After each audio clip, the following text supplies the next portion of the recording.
Have you ever felt like you should be dedicating your time to more important things? Like, don't get me wrong, the YouTube thing's real cool, and as we all know, there's few people that provide more value to the world than aspiring zealous influencers. But even just in that realm, I feel like there's more I could be doing. More important stories I could be talking about. So that's what I'm going to do today. Cover a series with substance. One that shows the struggles, pain, and triumphs of the downtrodden. One that sheds light on perhaps the most suppressed, disadvantaged, and belittled group in modern society. Gamers.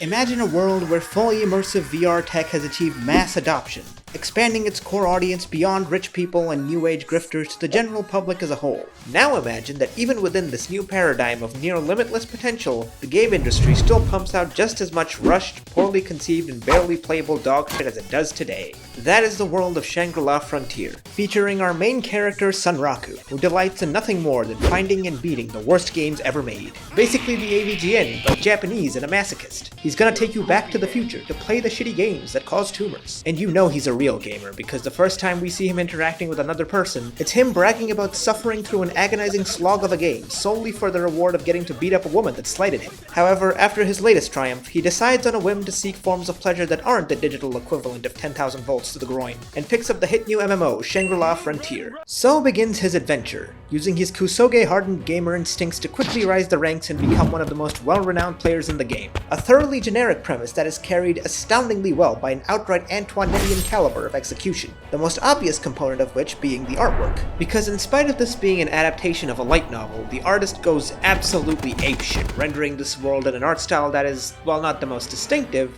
perfectly suited to the story being told. See, Sunraku's build is that of an unarmored, dual-wielding Dex Gremlin that's one rebrand away from being Sonic the fucking Hedgehog. As such, the art is incredibly high energy, complementing its constant movement with flocks of speed lines while remaining consistently readable. It even goes so far as to refrain from using solid blacks as much as possible, instead opting for this intense line work that keeps everything feeling light and kinetic, in addition to just being super well drawn overall. And the anime maintains a pretty high visual standard too. The fight scenes look great, carrying all that implied movement into actual movement with all the energy that calls for. And they even include some neat little flourishes in the non-action scenes that they could have absolutely gotten away with not doing. This is all especially impressive considering there's almost no noticeable CG in what I've seen so far, which while that sort of thing doesn't bother me nearly as much as it does some people, it's always great to see. But for me, what's even more impressive is the character design. Because in spite of all the good things I've said about it, I likely wouldn't have even looked twice at this series if the cover of Volume 1 didn't have this fucking Cramorant-looking goober staring right at me, mean-mugging me like I ate the last worm. Seriously, I cannot emphasize enough how much this design contributes to my enjoyment of the series, and how little of a shit I would probably give about it if they didn't cover Sunraku's resting Kirito face with a bird mask and have him run around shirtless like a crazy person. It's a super distinctive look that both emotes shockingly well considering his face is covered, and really suits his character, because in spite of being the gamer of all time, Sunraku doesn't really fit the mold of your standard overpowered protagonist. Beyond his abilities as a gamist, he's neither a Gary Stu with the entire female cast hanging off the edge of his sack, nor a friendless edgelord, nor even the average everyman type. He's an oddball with strange tastes and habits that make it so that even when his brick-shitting world-first accomplishments are revealed to the entire population of the game, the status he gains is less that of a legend and more so of a local cryptid that few know what to make of. As such, he remains consistently entertaining to follow, even on his frequent solo expeditions, as he hypes himself up and bashes his head against the wall until something gives. He is, in fact, just a little guy. A little guy that likes his energy Kaiser and rad milk. It strengthens your bones, but only against skateboard-related injuries.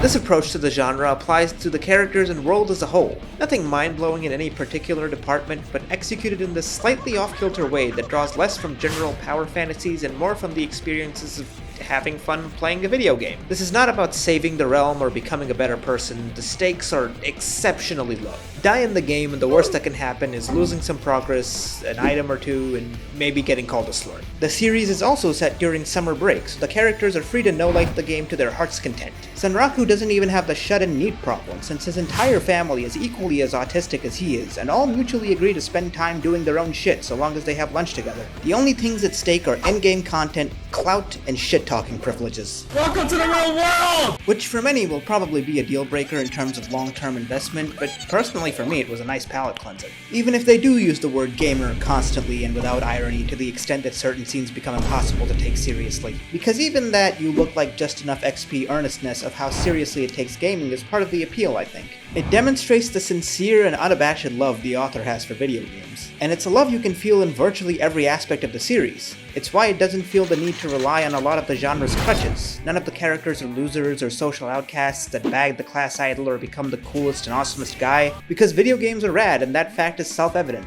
It doesn't feel the need to justify itself, and frankly that's really refreshing. That said, for all the love it clearly has for games, I question the way it chooses to represent the community around them. For example, while I can suspend my disbelief for the existence of fully immersive, commercially available VR tech, the fact that a capital G gamer like Sanraku is able to interact with people of color without having a stroke completely shatters any sense of immersion.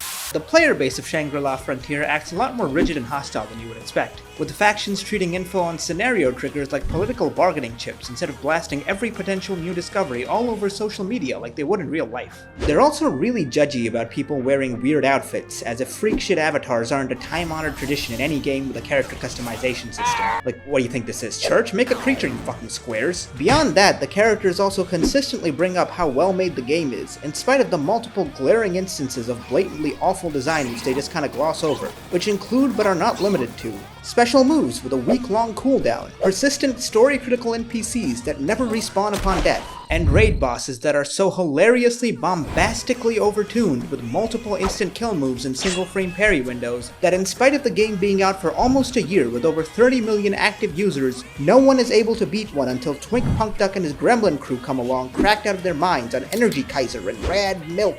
Nitpicks aside though, Shangri la Frontier is a series that knows exactly what it is and executes on it with the kind of sincere confidence few series can muster. It's not gonna change your life, but given that wave of AI Master Chief videos that cropped up a while ago, I'm willing to bet more than a few of you missed the simple joy of tearing into a fun game with friends during summer break. So strap in, get comfy, and maybe cut back on the Energy Kaiser. Kidney stones are a bitch.